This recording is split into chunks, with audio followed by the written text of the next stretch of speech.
والد الست أطفال اللي في دلجة في مركز مواس في جنوب المنيا اتوفى بنفس الأعراض اللي جت لولاده هو كمان. النيابة أمرت باستخراج 3 جثث من الأطفال وتشريحهم للشبهة الجنائية. ابتدي حكاية إن في قرية دلجة حصل إن كان في أطفال قاعدين بياكلوا يوم الجمعة مع والدهم، ابتدى يحصل إعياء على الطفل منهم اسمه محمد. محمد فجأة ابتدى يرجع وابتدى يظهر عليه أعراض سخونية ودوخة وهذيان، ولما راحوا على المستشفى الجامعي اللي في المنيا الدكاترة كانوا مستغربين إن الأعراض اللي قدامهم هم مش فاهمينها وجديدة عليهم، وقعدوا يحاولوا ينقذوا الولد لكن الولد توفى خلال ما فيش.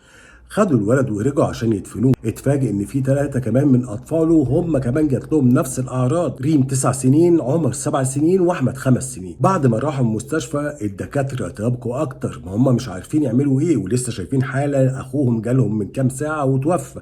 بقى في هرج ومرج في المستشفى مش عارفين يتصرفوا ازاي، وتوفت ريم وعمر في الاول وفضل احمد. الاب بقى مش عارف يعمل ايه، لسه بياخد عزا محمد بيتفاجئ ان في 2 كمان من ولاده بيتوفوا وواحد في المستشفى ما كملش كام ساعة وتوفى هو كمان. الحزن عم على القرية وابتدى يطلع إشاعات إن في كده وباء، واتحركت وزارة الصحة أخدوا عينات من القرية ومن الأهالي ومن الجيران، لقوا إن مفيش أي فيروس أو كائحة ممكن تكون هي عدت على البلد. لكن مع الأسف مفيش يومين يتفاجئ إن في آخر بنتين عنده فرحة ورحمة 15 و12 سنة بيجي لهم هم كمان نفس الأعراض. وبالفعل بعد ما اتحسنت الحاله بتاعتهم لمده يومين حصل لهم انتكاسه وتوفوا هما الاثنين. دكتور محمد اسماعيل دكتور السموم في مستشفى المنيا الجامعي بقى محتار ومش عارف يعمل ايه، وهنا بقى تيجي الصدفه اللي ممكن تدينا الخط اللي نوصل بيه للحقيقه. لما ابتدى يخاطب كليه طب جامعه عين شمس وطب اسكندريه، ظهر له في اسكندريه دكتوره قالت له انا جايه قدامي الحاله دي بالظبط سنه 23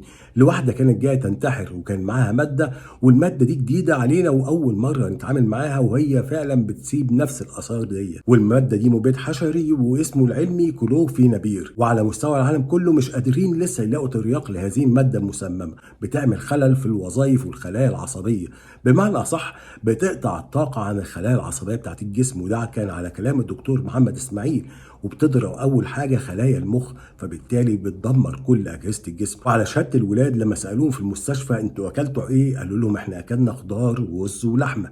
لكن الغريب ان اللي اكل الخضار ورز اللحمه ده واتسمم هو بس الولاد وابوهم، واللي كان طبخ لهم الاكل مرات ابوهم. طلق ام الولاد من اكتر من 5 سنين وهي متجوزه راجل تاني، وهم الولاد اساسا عايشين مع جدتهم، لكن في اليوم دوا كانوا بياكلوا على ايد زوجته الجديده، وزوجته الجديده هي الوحيده اللي ما جراش ليها حاجه ومعاها طفل رضيع. عموما هتبان التحقيقات الفتره اللي جايه التوجه بتاعها ماشي ازاي، احنا ما نقدرش نتكلم ولا نخمن، انا بس حبيت اعرض لكم الموضوع بكل تفاصيله زي ما وصلت لنا. هل هو فيروس او حاجه موجوده في القريه، بس الغريب ان ما انتشرش في القريه؟ هل هي حاله تسمم بفعل فاعل ولا بالصدفه والخضار كان مرشوش عليه هذه الماده؟ ده اللي هيبان في الايام اللي جايه. ربنا يرحمهم ويكتب لهم الجنه ان شاء الله ويصبر اهلهم ويظهر الحقيقه في اقرب وقت. السلام عليكم، تتمسوا بالعافيه.